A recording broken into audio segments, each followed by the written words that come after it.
नमस्ते दोस्तों, मेरे चैनल में आप सबका स्वागत है। आज मैं शिव चर्चा के ऐसी अनोखी कथा सुना रही हूँ जिसे सुनकर आप हैरान हो जाएंगे। एक शिष्या बहन साधु के शराब से कैसे नागिन बन जाती है और उसका एक बेटा था जो भूख से तड़पने लगता है, तो कैसे शिष्या बहन साधु के शराब से मुक्ति पाती है। चलिए इस कथा में सुनते हैं। कथा बहुत ही सुंदर है, शुरू से अंत तक जरूर सुनिएगा। अच्छा लगेगा तो लाइक करिएगा, शेयर करिएगा और चैनल पर पहली बार देख रहे हैं तो चैनल को सब्सक्राइब करिएगा। एक शिष्या बहन थी, उसका नाम गीता था और उसके पति का नाम रामू था। गीता अपने पति के साथ खूब खुश थी। गीता साधारण परिवार के थी, कमाती थी, खाती थी। गीता के शादी हुए 5 बरस हो चुका था, लेकिन उसका गोद अभी तक सूना था। गांव के लोग भी ताना मारने लगे, देखो तो यह बांझ है, 5 बरस शादी के हो गया, फिर भी एक भी औलाद नहीं है और इसको तो कुछ गम ही नहीं है कि शादी किए 5 बरस हो गया है और मेरा एक भी बच्चा नहीं है। कितना खुश रहती है, ये ना कि कहीं वैद्य से जाकर दिखाए, डॉक्टर से दिखाए, क्या कमी है, क्यों नहीं बच्चा हो रहा है, इसको तो कुछ बुझाता ही नहीं है, बस अपने पति के साथ में मगन रहती है। इतना सुनने के बाद गीता घर आकर रोने लगती है। तभी उधर से रामू आता है और कहता है, गीता क्यों रो रही हो। गीता सारी बातें बताती है कि गांव के लोग ताना मार रहे हैं, हमें किसी डॉक्टर से या वैद्य से जाकर दिखा दीजिए। रामू कहता है कि ठीक है, पता लगाते हैं कौन अच्छा डॉक्टर या वैद्य है, उसी से जाकर दिखा देंगे। एक दिन गांव के लोग कहते हैं, जंगल के तरफ एक वैद्य जी रहते हैं, वह बहुत अच्छा इलाज करते हैं, उसी से जाकर अपनी पत्नी को दिखा दो। रामू उसी वैद्य के पास गीता को लेकर जाता है और अपना सारा समस्या बताता है। वैद्य जी कहते हैं कि कुछ गड़बड़ी नहीं है, भगवान में देर है, आप दोनों में कोई गड़बड़ी नहीं है, भगवान जब चाहेंगे आपके आंगन में किलकारी गूंजेगा। दोनों घर आ जाता है। कुछ महीने के बाद खुशखबरी मिलता है कि गीता माँ बनने वाली है। दोनों और ज्यादा खुश होने लगते हैं। 9 महीने के बाद गीता एक लड़के को जन्म देती है। जन्म देने के बाद बहुत खुश हो जाती है, गांव में खूब मिठाई बंटवाती है। उसका बच्चा जब 2-3 महीने के हो जाता है तो रामू एक दिन अपनी पत्नी से कहता है, देखो गीता, पहले तो हम दोनों थे, गांव में ही कमाकर हमारा गुजर बसर हो जाता था, अब हम 3 हो गए हैं, बेटा के पढ़ाई लिखाई के लिए और ज्यादा पैसा लगेगा, अब हम विदेश जा रहे हैं कमाने, अब हमारे लिए नहीं अपने बच्चे के बारे में सोचना चाहिए, बाहर जाकर ढेर सारा पैसा कमाएंगे, तभी तो बेटा बड़ा होकर अच्छा स्कूल में पढ़ेगा, हमारा नाम रोशन करेगा। गीता कहती है, ठीक है, लेकिन जल्दी वापस आ जाइएगा। रामू विदेश चला जाता है कमाने और गीता अपने बेटे के साथ खूब खुश रहती थी, कहीं बाहर नहीं जाती थी, भर दिन अपने घर पर रहकर बेटा के देख रेख करती थी, खूब प्यार करती थी। एक दिन गीता के दरवाजा पर एक महर्षि ऋषि आते हैं और आवाज लगाते हैं, बेटी दरवाजा खोलो, कुछ खाने के लिए दे दो। लेकिन गीता को कुछ नहीं सुनाई दे रहा था, वह अपने बेटा के साथ इतना मगन था कि महर्षि ऋषि के आवाज अंदर जा ही नहीं रहा था और गीता की आवाज बाहर आ रहा था। महर्षि ऋषि बुलाते रहे लेकिन गीता नहीं सुनी। महर्षि ऋषि को गुस्सा आ गया और बहुत जोर से गरजते हुए कहते हैं, तुम्हें कुछ सुनाई नहीं दे रहा है? कब से दरवाजा पर खड़े हैं और अपने बेटे के साथ में मगन हो। तभी गीता को सुनाई देता है और दौड़ी दौड़ी दरवाजा खोलकर बाहर आती है और माफी मांगने लगती है, हमें माफ कर दीजिए बाबा, हमें कुछ नहीं सुनाई दे रहा था। महर्षि ऋषि कहते हैं कि तुम जो बोल रही थी वह बाहर आवाज आ रहा था और तुम्हें कुछ नहीं सुनाई दे रहा था।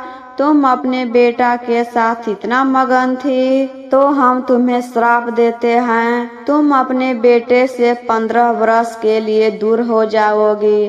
15 वर्ष के बाद ही तुम अपने बेटा से मिल पाओगी।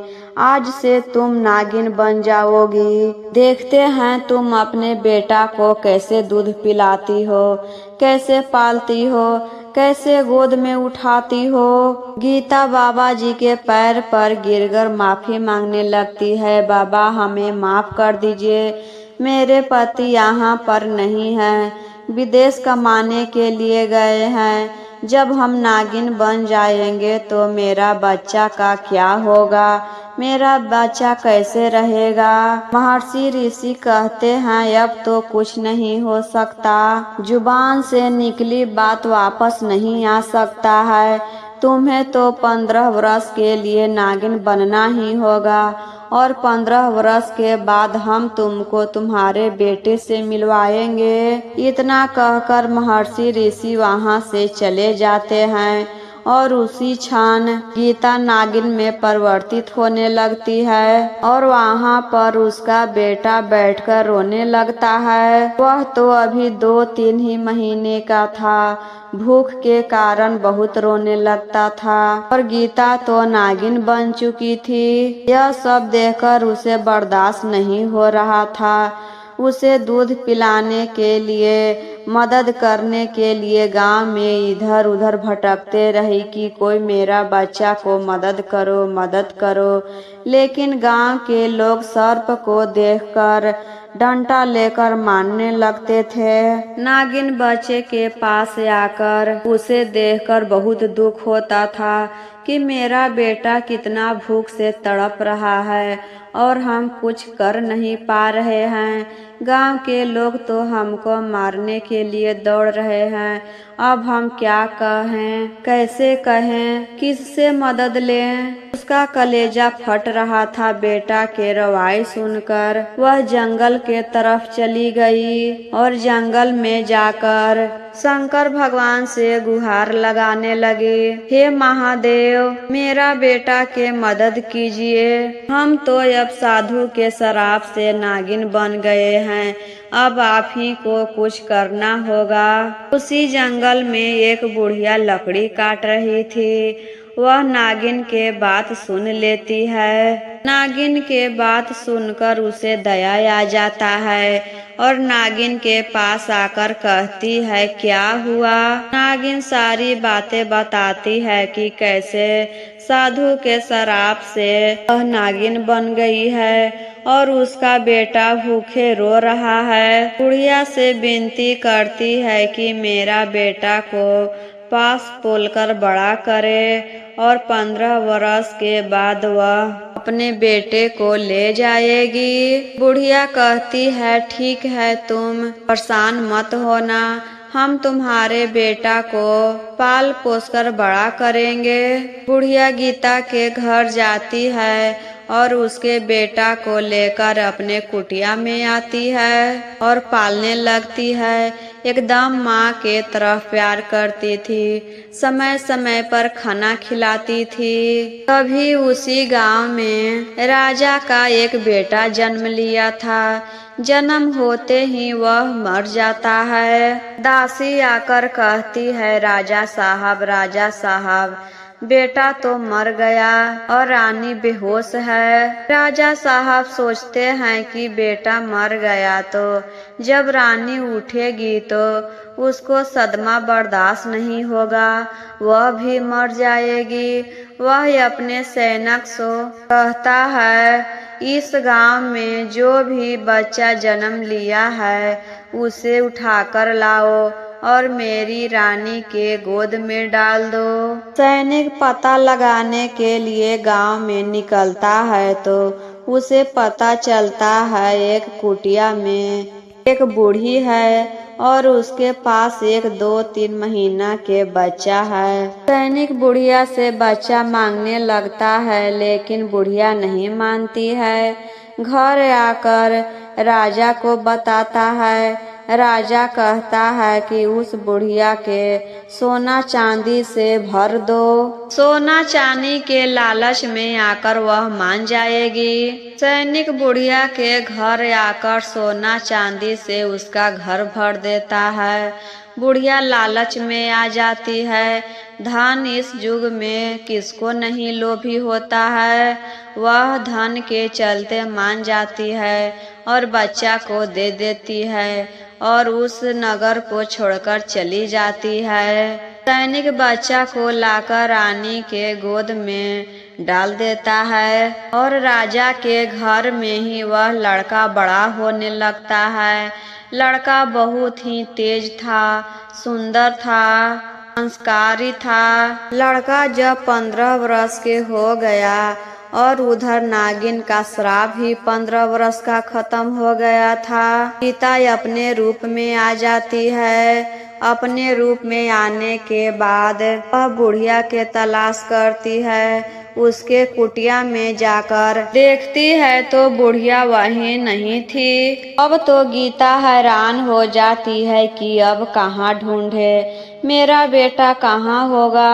और उसे भूख भी लग जाता है। वह भूख लगने के कारण काम के तलाश में लग जाती है और उसे काम वही राजा के घर में मिल जाता है, झाड़ू पोछा करने का। काम करते करते एक दिन राजा के बेटा उसके सामने आ जाता है और गीता उस लड़के को देखते ही रह जाती है और मन ही मन सोचती है कि मेरा बेटा भी इतना बड़ा हो गया होगा और उससे नजर ही नहीं हटता है। तभी रानी वहां आ जाती है और कहती है, मेरा बेटा के नजर लग जाएगा, इतना ध्यान से क्यों देख रही हो। गीता कहती है, नहीं रानी साहिबा, हम यह सोच रहे हैं कि मेरा बेटा भी इतना बड़ा हो गया है, हम अपने बेटे से बिछड़ गए हैं, हम नजर नहीं लगा रहे हैं। गीता काम करने के बाद वही महर्षि ऋषि के तलाश में लग जाती थी कि जो उसे श्राप दिए थे और बोले थे कि 15 वर्ष के बाद हम तुम्हारे बेटे से मिला देंगे। एक दिन राजा के बेटा बीमार पड़ जाता है और बिस्तर से उठ ही नहीं रहा था। राजा डॉक्टर को बुलाता है, फिर भी वह नहीं ठीक हो रहा था। कुछ लोग कहते हैं कि जंगल में एक महर्षि ऋषि हैं, वह बहुत अच्छा इलाज करते हैं, उनसे दिखवाइए तो राजकुमार ठीक हो जाएंगे। राजा वही महर्षि ऋषि को बुलाते हैं। महर्षि ऋषि आकर कहते हैं कि इन्हें कुछ नहीं हुआ है। जब इसकी माँ इसके सर पर हाथ रखकर कहे कि बेटा उठ जाओ, तुम्हें कुछ नहीं हुआ है, बीमारी से खत्म करके उठ जाओ। रानी कहती है कि इसमें बड़ी बात क्या है, हम अभी इसके सर पर हाथ रखकर कहते हैं और यह उठकर बैठ जाएगा। राजा कहता है कि यह कैसे होगा, जब माँ कहेगी तो कैसे उठ जाएगा, यह पाखंडी है, झूठ बोल रहा है, हम किसी अच्छे डॉक्टर से दिखाएंगे। रानी कहती है कि इतना कहने में क्या हो जाएगा, हम माँ हैं, एक बार हाथ रखकर कहकर देखते हैं। रानी राजकुमार के सर पर हाथ रखकर कहती है, बेटा बीमारी से लड़कर उठ जाओ, उठकर बैठ जाओ, तुम्हें कुछ नहीं हुआ है। कहने के बाद भी वह नहीं उठता है। महर्षि ऋषि कहे हैं हम कि इसकी सगी माँ है तभी यह उठेगा। रानी कहती है कि हम तो सगी माँ हैं। महर्षि ऋषि कहते हैं नहीं, आप सगी माँ नहीं हैं। राजा का नजर झुक जाता है। रानी बार बार पूछती है कि हम ही इसकी सगी माँ हैं, और राजा कुछ नहीं कहते हैं। तब रानी को शक हो जाता है और पूछने लगती है कि आखिर बात क्या है, आप सब जान रहे हैं। तब राजा सारी बातें बताते हैं कि तुम इसकी सगी माँ नहीं हो, तुम्हारा बेटा मर चुका था तो हम दूसरा लड़का लाए हैं। तब राजा साहब अपने सैनिक को आदेश देता है कि वही बुढ़िया को खोजकर लाया जाए। सैनिक इधर उधर सब खोजने लगता है। तब वह बुढ़िया मिल जाती है, राजमहल में आती है और कहती है हम इसकी सगी माँ नहीं हैं, इसकी सगी माँ कोई नागिन थी, वही हमको पालने के लिए कही थी और बोली थी कि 15 वर्ष के बाद हम वापस आएंगे और अपने बेटा को ले जाएंगे। गीता बुढ़िया को देखकर पहचान लेती है और कहती है कि यही मेरा बेटा है, हम ही नागिन बन गए थे। और राजकुमार के सर पर हाथ रखकर कहती है बेटा अब उठ जाओ, बीमारी से लड़कर उठ जाओ, तुम्हें कुछ नहीं हुआ है। इतना कहने के बाद राजकुमार उठकर बैठ जाता है। गीता अपने बेटा को गले से लगाकर रोने लगती है कि अपने बेटे को हम 15 वर्ष के बाद मिले हैं। महर्षि ऋषि कहते हैं तुम्हारा श्राप खत्म हुआ और हम तुम दोनों को मिला दिए। गीता अपने बेटा को लेकर जाने लगती है तो राजा और रानी दोनों कहते हैं आज से तुम यहीं रहोगी, तुम रानी के तरह यहाँ रहोगी। यहाँ रहने से हम दोनों खुश रहेंगे। तुम्हारा भी बेटा है और हम इसे जन्म से बचपन से पाले हैं तो यह मेरा भी बेटा हुआ। यहाँ रहने से हम दोनों की खुशी होगी। इस बच्चे को हमसे दूर मत करो, हम बेटा के तरह इसे पाले हैं। मेरा बेटा हमसे मत छीनो, हम तुम्हारे पैर पड़ रहे हैं। तो गीता वहाँ से नहीं जाती है, राजमहल में ही रहने लगती है और उस दिन से नौकरानी वाला काम नहीं करती थी, रानी के तरह रहने लगी। सब मिलकर एक साथ खुशी खुशी रहने लगे। तो एक बार प्रेम से बोलिए जय महादेव, हर हर महादेव।